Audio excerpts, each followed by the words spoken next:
Hello everybody, welcome back to Hidden Harvest with Liz. Today we're going to be talking about up-potting, but this time we're going to be talking about up-potting starts from a store. And the reason for that is because starts are very expensive. These guys were $5 a piece, but if you can by chance get ones that have multiples inside of them, this one has 2. This right here has 2. This one right here has 3 plants in it. And so on and so forth. Basically, I looked through all of the plants that I wanted, and a few of them I wasn't actually thinking about getting, but I happened to find multiples inside one pot, so I went ahead and picked them up if they sounded interesting. Now we're going to have to up-pot these because they really don't need to be inside one pot. One of the plants actually needs to be taken out. Or, in this case, we're going to separate them and save both plants. So that is what we're covering today, is trying to multiply how much you're getting for the amount of money that you are having to spend. Like I said, these are $5 a piece, but we're going to try and get 2 plants out of this one. This one in particular is a banana pepper. None of my banana peppers have grown for me in a while, but I've always had good starts from our local Home Depot, so we'll see whether or not I can get both of them to survive. But some of these other ones, like these tomatoes, are usually very easy to up-pot into separate pots and give them extra room. And I've even got a basil here with 3 plants in here, and none of my green basil sprouted. My purple basil sprouted, but not the green basil, so I even grabbed some of those. While I was in the process of doing that, because I've got a ton of extra pots that I got over the course of buying starts for years and years and years and years, I also needed more of these trays, and while I was there I happened to see a big pile of these trays and just tucked them underneath my tray and brought them home. As far as I know, these things just go in the garbage. They don't recycle them.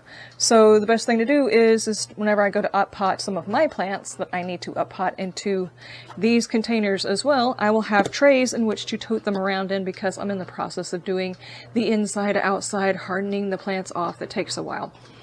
I came home with 1, 2, 3, 4, which I'll wind up potting all of those up into these trays as well. And these guys are already acclimated to being outside, so unless the temperature drops, they're going to stay outside after I get them potted up. I am also using, oh my gosh, that was juicy. I am also using a Pro Mix that I have also put in a little bit of fertilizer, because these are older plants and I'm struggling to try and keep them alive as it is with just using the liquid fertilizer and having so many plants that I need to try and keep up with. I have mixed some in with my Pro Mix, and that's what I'm going to use to up-pot these guys. And my cats are going to get into all of the things, so I do apologize if they get a little bit distracting. That's what happens when you have animals. Sometimes they distract. Kitty? No. Okay. Now, by this time, we have already done a lot of up-potting, so we're going to be covering old ground, but for a list of ideas that you might want to include for your next up-potting session, here's a list for you. You're going to need some water, your potting soil, the containers that you're going to pot up into, and the containers to hold those up-potted things, because the last thing you want to do is get done with 6 or 7 and then realize you're going to need something to carry them around. Go ahead and have them there and set them straight into it so you can immediately move them where they need to go, and they can move out of the way so the next batch can be up-potted. So you're going to need those. You'll also need something to mark your items with. This time I have decided, instead of trying to do 5,000 pieces of plastic with 5,000 different names on them, I have decided to follow someone else's technique and just simply use painter's tape and a permanent marker on the side of the container. That way, if it does not survive, I'm not down one of my pricey little tags that I might be making or getting off of the internet. I will just be down a little bit of tape and some permanent marker. Once these plants go outside, they will require a specific marker and a UV light, not a UV light, a UV marker, a gardening marker, so that the sun doesn't bleach the color off of it. So keep that in mind. And I have got quite a few of these pots from over the years. Only in the last couple of years have I started doing my own starts. This just happens to be, I needed these to carry around some of my starts, and I went to the store in hopes of just finding some of these. In the midst of finding these, I was like, I need enough plants to fill up one of these, so nobody will question why I'm taking additional ones of these. which they usually don't. They don't really care if you take them. They're not going to use them for anything, and it will allow me to carry my stuff around easier. What we're going to do is we are going to wet our soil, our medium, whatever it is. Whether you decide to use coconut coir, peat moss, whether or not you want to go for a potting soil, whatever it is you're going to use to up pot into, I would definitely say make sure whatever it is going to hold on to some moisture, given that these are just going into small pots. So if you get something that holds on to a bit of moisture, your plants are less likely to dry out in the process of taking them inside and outside. I don't know if you personally are in that time period where you're having to harden off of your plants. Harden off your plants. If you are, this kind of soil is really, really good for it because it holds on to moisture. So I can technically still water every 3 days or so, do like a full water, and then I've got like a little sprayer that once a day I'll go through and spray in a very light fertilizer, liquid fertilizer. It's very diluted fertilizer, just to give them all a boost. And most of my tomatoes are at the point where I've stopped wanting to fertilize them because they are so big they are ready to go outside. It is that time. They need to go out. Okay, so first things first, I will need a towel because I keep getting my hands dirty before I get ready. Okay. Let's start with our peppers. This time I'm actually going to talk about the types that I have. The reason I haven't covered a whole lot of the types of peppers or tomatoes that I'm currently growing is most of those I'm not growing from choice. I'm growing from what actually started. These I actually went to the store and picked them because they looked interesting, or because they had a decent deal going on them, or just randomly because I found more than one inside here. And I was like, I could try that pepper. I could try that tomato. Either way, I managed to get 5 different types of peppers I had not tried growing myself yet. So we're going to give them a shot, and if I like how they grow and I like their flavor, I will likely go in and next year get the seeds and start these ones myself, or at least attempt to. So, first things first. I have got 2 lunchbox. Why am I having a hard time saying that? Lunchbox orange. So I've got one that I'm going to make a tag for, and one is going to keep the tag that is already in it. All right. And to separate out these plants, peppers are kind of forgiving in their root system being disturbed, and so are tomatoes. Whenever it comes to picking up ones that are at your big box stores and separating them out, tomatoes, peppers, onions, which onions you probably shouldn't find in batches like this, but there's a chance that you might find them like this, in which case you can easily take those guys apart, especially if it's like green onions or something like that, and pot them into several different pots. Things I would not recommend doing this technique with are things like squash, cucumbers, and things like that. They will survive, and you could potentially get, what I saw at the store today was like, I don't know, a huge batch of cucumbers all inside the same pot. It was like 10 cucumbers inside one pot. And the only thing I could think was, is after you try to separate those out, maybe only 3 will survive because they really don't like being messed with that way. And there's a chance you might be able to get several of them to survive. But I really would not recommend doing that for cucumbers or squash or anything like that. Definitely with our peppers and things. And as you can see, or hopefully can see, I can see all of my roots around here. None of the roots are dark. They don't look dead. They look a little complicated. Pretty close to actually going around in circles, but given that there's 2 plants in here, I'm not surprised they're getting a little bit crowded. So by dividing these guys up, we're going to give them some extra time in here. You can do this little technique right here and slowly whittle them guys apart. If the roots are really bad, I would recommend doing that and then taking a knife and slicing it down. I think I will be able to get these guys apart. Hang on. They really have overwatered this pepper. Let me see if I can separate you guys.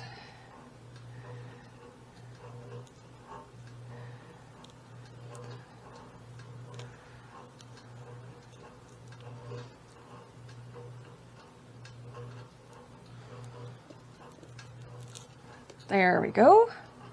We got 2 separate peppers, and I'm not going to try and get any of this excess soil off. I'm going to leave it on here so there's Hopefully less of a chance of getting transplant shock. There still might be some transplant shock, but as we have got 2 weeks before our last frost date, and at our last frost date, I'm actually going to check the weather, and if I don't see anything on the horizon for another freeze, I'll start thinking about putting peppers and stuff in ground, but I won't do it until then. So these guys actually have a little while to get themselves reestablished. There we go. That's a new one. And take this old one, put a bit down at the bottom, and this one actually kept a lot of the soil, which is good. Less of a chance of this one dying on me. Not 100% sure, it could still die on me. You just never know. But we shall see. Hopefully this is... I have caught them soon enough to where these guys should transplant properly. There we go. 2 for 1. Now I'm going to do all of the other stuff. How did I get a tomato down here? I have 4 peppers, not 5. So I've got the lunchbox orange. I have got the sweet banana peppers, which I do know that I like those. And I have got a red ghost pepper, which terrified to try those, but I'm trying to grow them.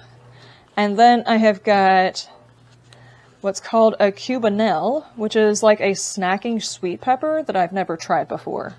There we go, another ghost pepper. Now these guys are looking a little bit on the piddly side, and I assume it's because they were growing so close together. So these are going to require a little bit of babying, but hopefully they will spring back. We've got a long season for hot peppers.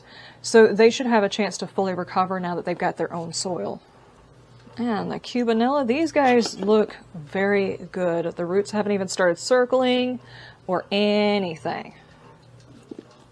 There we go, cubanella is done. And all I'm doing is taking as much of the root ball from each one of them and placing it with its original soil into this pot, and then mixing and surrounding with the other potting soil. That way there's not like 2 different soils and it's not trying not to go through the other type of soil or something weird like that, because occasionally that can happen if one soil has a denser consistency than the other. But these are pretty light soils, so it should not be a problem. Trying to make sure I feel around the sides of it to be ensure that I'm getting all sides of it covered so there's no air pockets around the root system, because that could actually cause the plant to die because the roots start air pruning themselves, which would be bad in this particular instance. Okay, so we have taken our 4 peppers. Now we have got 8 peppers. I think that was a pretty good haul for having only paid for 1 of each of those. And on these particular ones, even if you have, say, a particular type of pepper you only want 1 or 2 of, if you go ahead and get an additional one, you can give it to a friend or a relative who is also growing, and therefore, I don't know, maybe y'all could go in on halves on how much you're actually paying for your starts, because you're not having to pay as much. Especially if you can find something that has like 3 in there. Because then you get 2, and then somebody else can get some, and everything else. It's all good. Okay, now the tomatoes that I found are also pretty cool. This tomato, I think there's like 3 in there, but this one is 2, and this one is called the Pink Brandywine, which is pretty interesting. I do have a pink one, and it was one of my better ones that produced last year, so this one made me interested enough to try it. Then we have got... This is a Sun Sugar, which is supposed to be like a cherry tomato, and I actually don't have any yellow cherry tomatoes. The only thing I've got are red cherry tomatoes this year, so I figured I would go ahead and get those. And then we have got the Black Prince, which I think, if I'm not mistaken, is probably like an heirloom. Yeah, it's an heirloom, but it's one of the ones that turns dark, so it's got a bit of an umami flavor. And I have got Cherokee Purples and... it's a dark cherry one. I cannot remember the name of it right now, but some of those did actually sprout. We'll see whether or not they survive. But this one actually came with 3 in here, and I'm interested to see whether or not how this one compares to the Cherokee Purple. I've heard good things, and I've never actually grown a darker tomato, so we're going to give that one a shot. And I'm, as before, going to mark on here whether or not there's an indeterminate or determinate tomato. And I'm pretty sure every single one of the ones that I've gotten at the store are all indeterminates. It's also a good idea if you are unsure about your varieties or something, if you don't know off the top of your head about a specific type of variety, it might also be a good idea on your stickers to include the type of tomato, whether or not it's a Roma style, meaning it's more condensed and light on the fluids and stuff like that. It's usually considered like a canning tomato is what a Roma style tomato is. Or if it's like a cherry or a small slicer or a large slicer, it might be a good idea to note that down if you're not sure of the variety, to be 100% certain whenever you're actually planting it out on what kind of trellising system you might want to include with that. For instance, the larger slicers are going to require a whole lot more support than, say, a cherry. Both of them will require support, but the strength will, obviously vary. It would feel much better if these guys weren't always wound around each other like this.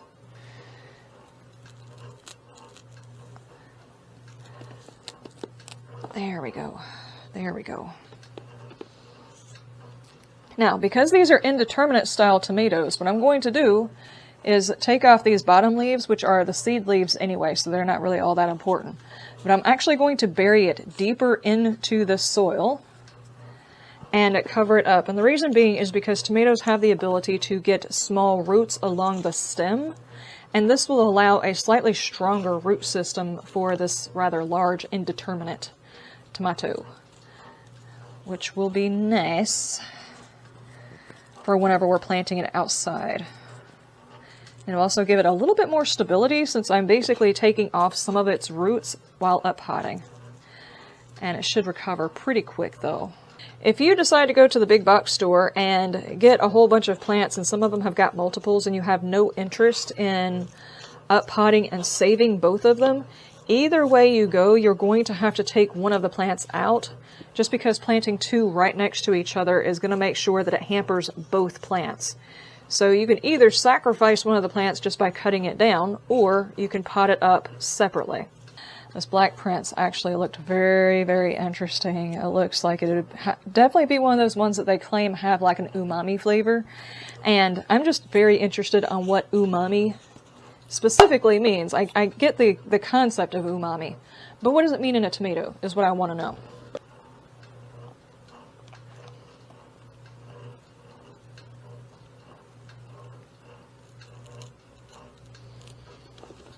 There's one. Let go of each other.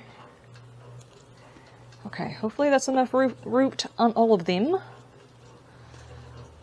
And on this one, I will yet again, because it's also an indeterminate, I will be sinking it down into the soil. Okay, I'm seeing 3, maybe, yeah, still maybe 4, hang on. One of those looks mighty pitiful though.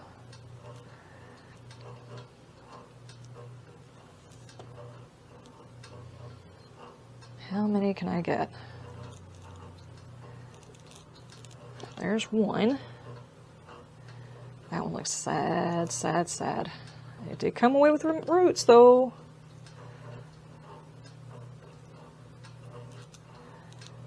That one came over. I can actually attempt 4. I can attempt 4, guys. That is amazing. Okay. Hopefully if all of them survive, I'll be able to give some to somebody else too, because I do not need this many. Now, the next couple of weeks should determine whether or not these guys bounce back at all, because this guy is really, really small. He was definitely taken over. One of them looks even worse than this one, but there's still a chance that these guys will bounce back very well.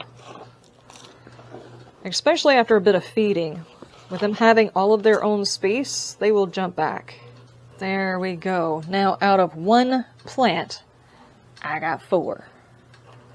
That is awesome. Which means I can definitely share these with somebody. There's no way I need this many tomatoes.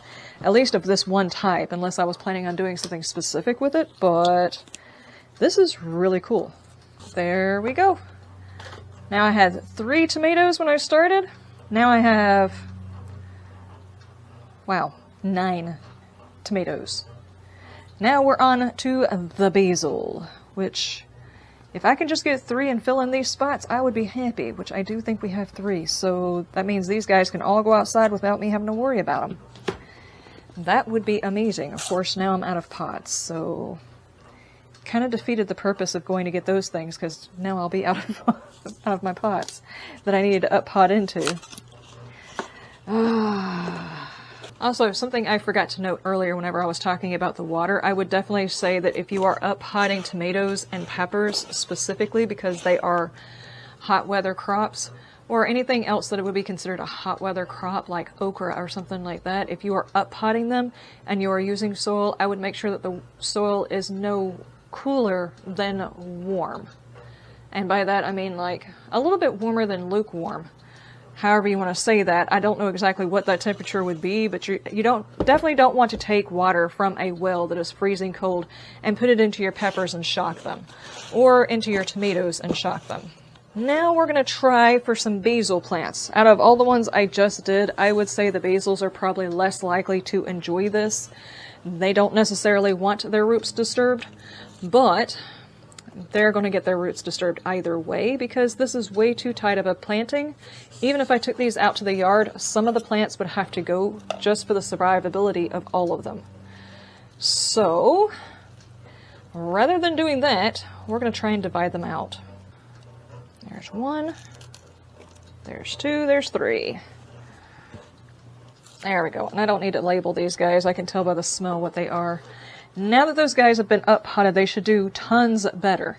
Now, if you're going to do this, I would definitely say maybe give it 12 hours and then go back and do a water feed with them, because it's going to take a second for the plants to actually get rooted, and while they're still working on creating those roots, it's not really going to uptake a whole lot of, nutrients or whatever.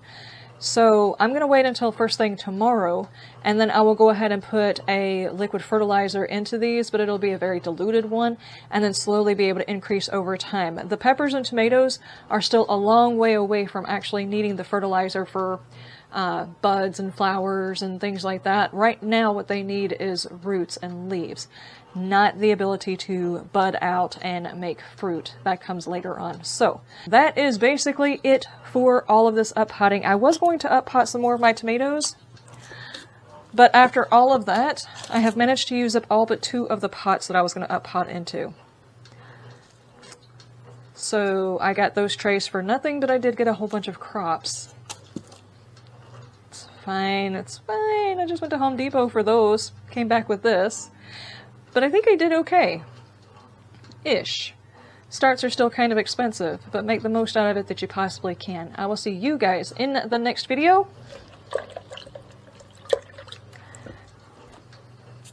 You have a wonderful day, a wonderful night, and you stay shiny. Bye!